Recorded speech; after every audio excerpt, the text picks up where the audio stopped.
It's time for this week's episode of Brandon Sports Talk, featuring in-depth interviews from those who are trending in the world of athletics. And now, here's the host of Brandon Sports Talk, Brandon Pate.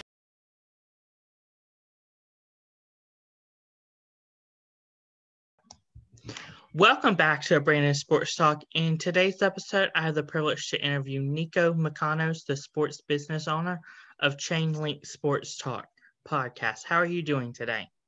Good. Thanks for having me on. I appreciate it. Can you talk about how you knew that you wanted to start a sports talk podcast? Well, it kind of started with me wanting to grow my network of people in the world of sports. I want to stay involved with sports with my future career, hopefully with sports representation of athletes. So, it was kind of during quarantine. I wanted to keep myself busy as well. One thing led to another, and I met new people, and it was really fun. It's still fun. So just kind of wanted to meet new people and grow my network a little bit. How did you come up with the idea ChainLink Sports Talk? The original idea for my podcast was to have at least two people every episode.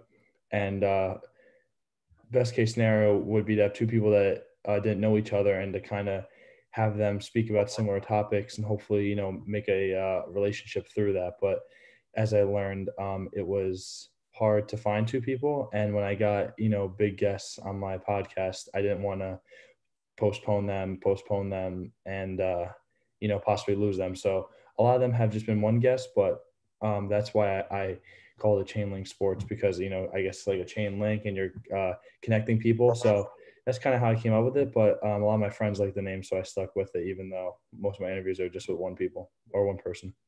What are some of the topics that you talk about in the ChainLink Sports Talk podcast? It really depends on who's on. So, if I'm speaking with, an athlete, probably their career. If I'm speaking with an athlete who's retired, probably stuff that, they're doing after they're done playing. If it's with, a CEO of a company, how he got there or how she got there, their working career and how they, rose up to power in their current position. So it really just depends on who I'm talking to. Who are some of the people that you've interviewed in the past? I would say some of my biggest guests are Tommy LaStella. At the time, he was with the Angels. Now he's with the Oakland Athletics. AJ Vaynerchuk, he's the CEO and founder of Vayner Sports. John Flaherty, catcher for the Yankees. Now he's an announcer for Yes Network. Rob Kaminsky, St. Louis Cardinals pitcher. I'm probably going to forget some. Jeff Severs, Oregon softball player. So a lot of professional athletes, a lot of sports agents, and that's kind of what I was geared towards because I wanted to grow my network of people that were, professional athletes and agents. How do you reach out to some of the people that you've interviewed, like professional athletes and sports agents? I would say a lot through LinkedIn, Twitter, and just like social media. Sometimes I'll do emails if, in their Instagram profile or on their social media profile, if they have an option to email them. So that will happen sometimes. But if you look at my Twitter messages page, I have probably over 100 people I've messaged. And, it's not easy because these people, they have a large following. I'm sure they have a lot of, fans that reach out to them. But some respond, and the ones that do respond, I, do my best to make someone work with them. But yeah, mainly Twitter, and also LinkedIn's been great. Just connecting with people over LinkedIn and asking them if they're willing to come on. Who are some of the future people that you plan on interviewing? I'm hoping to have Rachel Luba. She's Trevor Bauer's agent. I was in contact with her for a while about being a guest. Never really happened. She was busy, and now, with the offseason coming and Trevor's a free agent, that's going to be kind of tough. So I'm going to have to hold off on that. Kevin Mollist, he's the VP of talent at Malka Sports. I spoke with the CEO on my podcast, so I have a good relationship with, but I've been waiting for Kevin to hop on. And there's just been a few other athletes and people in the sports world that have agreed to do it. I'm still working out the details in terms of getting them on. So, just got to wait it out. I'm not really in a rush. When it comes to interviewing like CEOs, do you go like more on LinkedIn or do you go more on like their official website?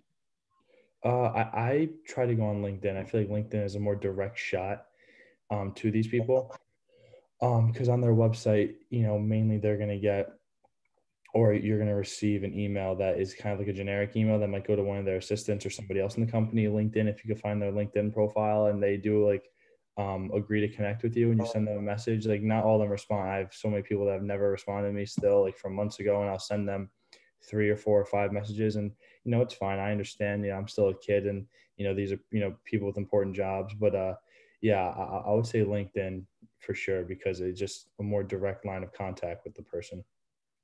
What are some other future plans for ChainLink Sports? Well, I'm always looking to find new ways to promote the people I have on. I've really been sticking to the same format I have now in terms of the introduction of the person, and making like a short preview for the interview, and then posting the interviews every Friday. So still trying to figure out what more I can do, and also just continuing to meet new people. Because it doesn't hurt to meet others and expand my network, and then maybe one person will give me a piece of advice that will help me grow it, or maybe will want to partner with me. So really just trying to meet as much people as I can and just make as many relationships as possible. What advice would you give upcoming sports talk business owners looking to start their own sports podcast? I will listen. I'm no expert. I've only been doing this since May, but I would say have compelling guests. Have people that are interesting. Like don't have like like your buddies on like from your high school team every episode. I would try to get people with with some significance. It's not easy, but that's what's going to attract attention.